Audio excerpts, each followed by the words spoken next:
بسم اللہ الرحمن الرحیم۔ مرزا جہلمی نے قرآن کلاس نمبر 154 میں حجر بن عدی کے متعلق ایک روایت بیان کی ہے کہ ان کو ظلماً قتل کیا گیا اور صرف اس وجہ سے قتل کیا گیا کہ یہ سیدنا علی رضی اللہ تعالیٰ عنہ سے محبت کرتے تھے، اور جب ان کو قتل کیا جا رہا تھا تو انہوں نے وصیت کی، مجھے انہی خون آلود کپڑوں اور بیڑیوں سمیت دفن کرنا، میں قیامت کے دن پل صراط پر اللہ کے سامنے معاویہ سے ملوں گا۔ جس طرح سیدنا حجر ابن عدی کو جب ظلماً شہید کیا گیا تو انہوں نے کہا مجھے میرے انہی خون آلود کپڑوں اور بیڑیوں میں دفن کرنا، میں پورے صراط پر معاویہ ابن ابی سفیان سے ملوں گا اللہ کے سامنے، کہ جو کچھ میرے ساتھ کیا گیا اس وجہ سے کہ میں سیدنا علی سے محبت کرتا ہوں، اس جرم کی سزا مجھے دی گئی۔ یہاں ہم نے 3 گزارشات پیش کرنی ہیں۔ پہلی بات تو یہ ہے کہ مرزے کا یہ کہنا کہ حجر بن عدی کو صرف اس وجہ سے قتل کیا گیا کہ وہ سیدنا علی رضی اللہ تعالیٰ عنہ سے محبت کرتے تھے، اس محبت کی وجہ سے سیدنا معاویہ رضی اللہ تعالیٰ عنہ نے ان کو قتل کرایا، یہ مرزے کا خالص جھوٹ ہے۔ بلکہ مرزے نے اس سے بڑھ کر ایک جگہ ایک ویڈیو میں بات کی کہ انہیں کہا گیا حجر بن عدی کو کہ سیدنا علی رضی اللہ تعالیٰ عنہ پر لعنت کر دو تو تمہیں چھوڑ دیا جائے گا، تمہاری جان بچ جائے گی۔ انہوں نے کہا نہیں، میں نے آج تک وفاداری کی ہے تو اب میں کیسے ان پر لعنت کر سکتا ہوں، چونکہ انہوں نے لعنت نہیں کی اس لیے ان کو قتل کر دیا گیا۔ ہاں، اس کے الٹ ضرور ملتا ہے مسند احمد میں اور المستدرک للحاکم میں کہ جب سیدہ عائشہ کو حضرت معاویہ ملنے کے لیے آئے تو حضرت عائشہ نے ان کو ڈانٹتے ہوئے کہا کہ اے معاویہ، جو کچھ تم نے حجر ابن عدی اور اس کے ساتھیوں کے ساتھ کیا، یعنی حضرت علی کے وہ شیعہ تھے اور صحابہ تھے، اور ان کی قبریں وہاں پہ کھودی گئیں جو علاقے حضرت عمر کے دور میں ان لوگوں نے فتح کیے تھے، اور ڈیمانڈ رکھی گئی کہ حضرت علی پہ مرنے سے پہلے لعنت کرو تو چھوڑ دیں گے۔ انہوں نے کہا پوری زندگی علی سے عشق کیا، مرتے وقت موت دیکھ کے قبر دیکھ کے چھوڑ دیں؟ نہیں۔ اور پھر وصیت کی کہ مجھے میری خون آلود بیڑیوں میں دفن کرنا، میں پل صراط پر معاویہ سے اسی حالت میں ملوں گا۔ اب یہ ساری حدیث حضرت حجر ابن عدی کے اوپر پورا چیپٹر ہے مستدرک للحاکم میں، یہ صحابی ہیں، اور ڈیمانڈ رکھی گئی کہ حضرت علی پہ مرنے سے پہلے لعنت کرو تو چھوڑ دیں گے۔ انہوں نے کہا پوری زندگی علی سے عشق کیا، مرتے وقت موت دیکھ کے قبر دیکھ کے چھوڑ دیں؟ اور ڈیمانڈ رکھی گئی کہ حضرت علی پہ مرنے سے پہلے لعنت کرو تو چھوڑ دیں گے، اور ڈیمانڈ رکھی گئی کہ حضرت علی پہ مرنے سے پہلے لعنت کرو تو چھوڑ دیں گے۔ جی ناظرین، آپ نے سن لیا، مرزے نے یہ ساری باتیں کر کے حوالہ بھی دیا مستدرک حاکم کا، اور ان باتوں میں مرزے نے یہ بات بھی کی کہ ان کے سامنے ڈیمانڈ رکھی گئی کہ حضرت علی رضی اللہ تعالیٰ عنہ پر لعنت کر دو تو تمہاری جان بچ جائے گی، جبکہ یہ بات نہ مستدرک حاکم میں ہے نہ دنیا کی کسی اور کتاب سے اس کا ثبوت ملتا ہے۔ آپ اندازہ کریں کہ کتب حدیث کا نام لے کر مرزا کتنے بڑے بڑے جھوٹ بولتا ہے۔ کیا جہلمی فرقے کی پوری ذریت اکٹھی ہو کر اس کا ثبوت پیش کر سکتی ہے کہ حجر بن عدی کو قتل کے وقت یہ ڈیمانڈ ان کے سامنے رکھی گئی کہ علی پر لعنت کر دو تو تمہاری جان چھوڑ دیں گے؟ ایک طرف تو مرزا یہ کہتا ہے کہ عام کلمہ گو آدمی پر بھی بغیر کسی مضبوط ثبوت کے الزام لگانا درست نہیں۔ جب تک آپ کے پاس پراپر ثبوت نہ ہو آپ کسی کے بارے میں کوئی رائے قائم نہ کریں۔ اس طرح کسی مسلمان کلمہ گو اہل قبلہ کے اوپر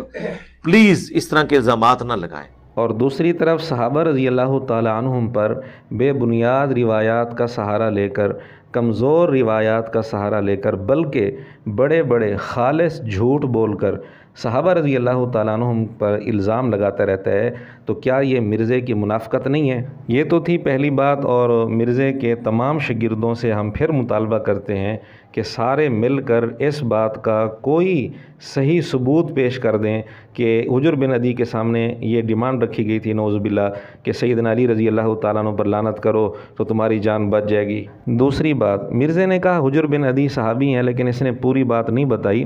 پوری بات یہ ہے کہ حجر بن عدی کے صحابی ہونے کے بارے میں اختلاف ہے۔ امام بخاری رحمۃ اللہ علیہ اور دیگر کئی بڑے بڑے محدثین وہ حجر بن عدی کو صحابی نہیں مانتے۔ جی وہی امام بخاری جن کی صحیح بخاری مرزے نے اپنی ٹیبل پر رکھی ہوتی ہے۔ حافظ ابن حجر الاصابہ میں لکھتے ہیں کہ امام بخاری، ابو حاتم، خلیفہ بن خیاط، ابن حبان، انہوں نے حجر بن عدی کو تابعین میں ذکر کیا ہے، اور الاصابہ وہ کتاب ہے جس کے حوالے مرزا بھی اکثر دیتا رہتا ہے اور اس کی تعریف بھی کرتا رہتا ہے۔ خلاصہ یہ ہے کہ حجر بن عدی کے صحابی ہونے کے بارے میں اختلاف ہے، ان کا صحابی ہونا یقینی طور پر ثابت نہیں ہے، مرزے نے یہاں پوری بات چھپا لی ہے۔ تیسری بات یہ کہ حجر بن عدی کے بارے میں مرزے نے کہا کہ انہوں نے وصیت کی تھی جب ان کو قتل کیا جا رہا تھا کہ مجھے انہی خون آلود کپڑوں سمیت دفن کرنا، انہی بیڑیوں میں دفن کرنا، قیامت کے دن میں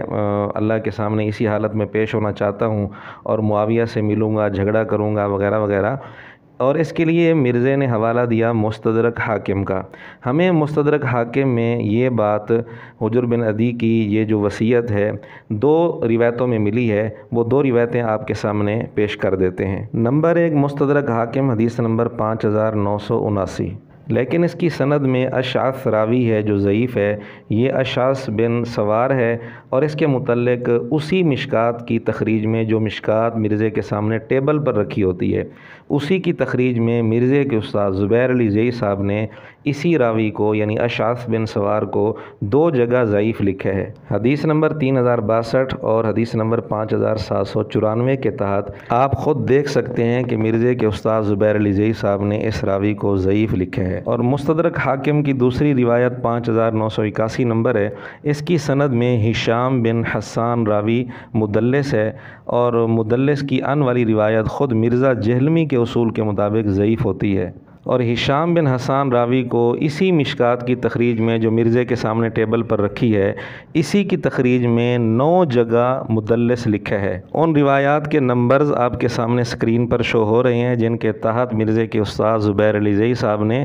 اس راوی کو مدلس لکھا ہے۔ جی وہی مشکات جو مرزے کے سامنے ٹیبل پر رکھی ہوتی ہے۔ تو مستدرک حاکم کی یہ دونوں روایتیں ہی خود مرزے کے اصول کے مطابق ضعیف ہیں، جن میں حجر بن عدی کی یہ وصیت مذکور ہے کہ مجھے انہی خون آلود کپڑوں سمیت دفن کرنا اور بیڑیوں سمیت دفن کرنا، اور دنیا کی کسی بھی کتاب میں صحیح سند کے ساتھ اس بات کا کوئی ثبوت نہیں ملتا۔ تو مرزا جہلمی کو شرم آنی چاہیے کہ بڑے بڑے جھوٹ بول کر اور کمزور اور بے بنیاد روایات کا سہارا لے کر صحابہ رضی اللہ تعالیٰ عنہم پر الزام لگانے کی کوشش کرتا ہے۔ ایک طرف تو یہ کہتا ہے کہ جی ہمارے پاس صحیح حدیثیں اتنی موجود ہیں کہ ہمیں ضعیف روایات کی ضرورت ہی نہیں ہے دین سیکھنے کے لیے۔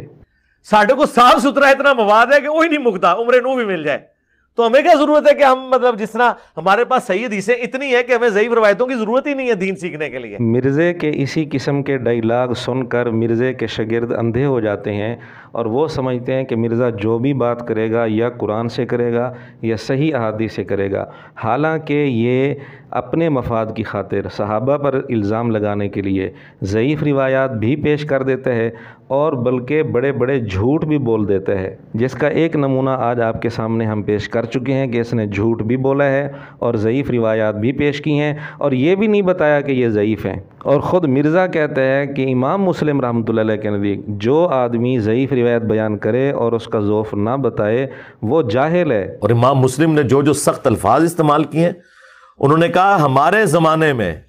جو لوگ ہزاروں کی تعداد میں احادیث اپنی کتابوں میں لکھ رہے ہیں تاکہ لوگ بڑی تعریف کریں کہ اس نے اتنی حدیثیں جمع کر لی، اور کوئی پرواہ نہیں کر رہے کہ صحیح ہے یا ضعیف، اور نہ پڑھنے والوں کو یہ بتا رہے ہیں کہ یہ روایتیں ضعیف ہیں، یہ علماء اس قابل ہیں کہ انہیں جاہل کہا جائے بجائے علماء کہنے کے۔ اب آپ خود فیصلہ کریں، مرزا جہلمی نے ضعیف روایات بھی بیان کی اور ان کا ضعف بھی نہیں بتایا بلکہ جھوٹ بھی بولا، تو کیا امام مسلم رحمۃ اللہ علیہ کے فتوے کا خود مرزا جہلمی حقدار نہیں ہے؟ اس کے باوجود بڑے افسوس کے ساتھ کہنا پڑتا ہے، مرزا جہلمی کا دعویٰ ہے امام مسلم اب اگر آ جائیں تو ہماری اکیڈمی کو علم حدیث میں پہلا نمبر دیں گے۔ میں یہ سمجھتا ہوں کہ آج یہ ہمارا پلیٹ فارم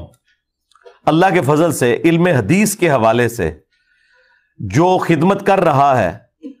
آج اگر امام مسلم رحمہ اللہ تعالی زندہ ہوتے تو یقیناً گریڈنگ میں پہلا نمبر ہمارے اس پلیٹ فارم کو دیتے کہ ہم نے امام مسلم کے اس منہج کو جو محدثین کا منہج انہوں نے ایک جگہ جمع کیا تھا وہ عام بندے تک پہنچا دیا ہے اللہ کے فضل سے۔